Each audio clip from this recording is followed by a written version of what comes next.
ఈ సిమ్యులేషన్ గనక మనం చూసామంటే, మనం సర్క్యూట్ డయాగ్రామ్‌లో చూసినట్టుగా ఫస్ట్ మనకు కావాల్సిన ఎలక్ట్రిక్ కాంపోనెంట్స్‌ని ఒక్కొక్కటిగా తీసుకుందాం.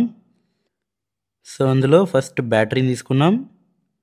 దాని తర్వాత బ్యాటరీకి వైర్‌ని కనెక్ట్ చేసాం. 2 సైడ్స్ కూడా. అండ్ దీని తర్వాత మనం ఒక ఎలక్ట్రిక్ బల్బ్‌ని ఈ సర్క్యూట్‌కి యాడ్ చేసాం. అదే మనకు రెసిస్టర్ లాగా వర్క్ అవుతుంది.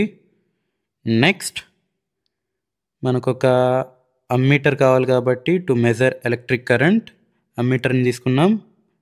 తర్వాత ఈ ఎలక్ట్రిక్ సర్క్యూట్లో కరెంట్ ఫ్లోని ఆన్ ఆఫ్ చేయడానికి మనం ఒక స్విచ్ని కూడా ఈ రకంగా యాడ్ చేసాం. ఇప్పుడు మనం ఈ వైర్ సహాయంతో మన సర్క్యూట్ని కంప్లీట్ చేద్దాం. సో సర్క్యూట్ని మనం ఈ రకంగా కంప్లీట్ చేస్తే తర్వాత మనకు ఫైనల్గా సర్క్యూట్ అనేది ఈ రకంగా ఏర్పడుతుంది. ఇక్కడ అబ్జర్వ్ చేసామంటే మనం సర్క్యూట్ని ఆఫ్లో పెట్టినప్పుడు ఎలక్ట్రాన్ ఫ్లో అన్నది లేదు బై యూజింగ్ స్విచ్.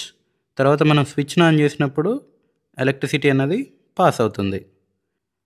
అండ్ ఇప్పుడు మనం కరెంట్ ఫ్లోని ఇక్కడ అమ్మీటర్లో క్లియర్గా చూడవచ్చు. బట్ మనకి ఇంకోటి కావాల్సింది ఏంటి? వోల్టేజ్ని మెజర్ చేయడం. ఆ వోల్టేజ్ని మెజర్ చేయడానికి మనకు కావాల్సిన ఇన్స్ట్రుమెంట్ ఏంటంటే వోల్ట్ మీటర్. అండ్ ఇది మన వోల్ట్ మీటర్. దీన్ని రెసిస్టెన్స్కి ఈ రకంగా ప్యారలల్గా కనెక్ట్ చేసామంటే మనకు వోల్టేజ్ అనేది వోల్ట్ మీటర్లో క్లియర్గా కనిపిస్తుంది. ఈ రకంగా మనం ఓమ్స్ లా సర్క్యూట్ని సిమ్యులేషన్ యూజ్ చేసి క్రియేట్ చేసాం. ఇక్కడ మనం ఏం చేయొచ్చు అంటే పొటెన్షియల్ డిఫరెన్స్ని వ్యారీ చేస్తూ ఈ కరెంట్ అనేది ఎంత మారుతుంది అనే విషయాన్ని కనుక్కోవాలి. ఈ రకంగా మనం ఓమ్స్ లాని సిమ్యులేషన్ యూజ్ చేసి క్రియేట్ చేస్తాం.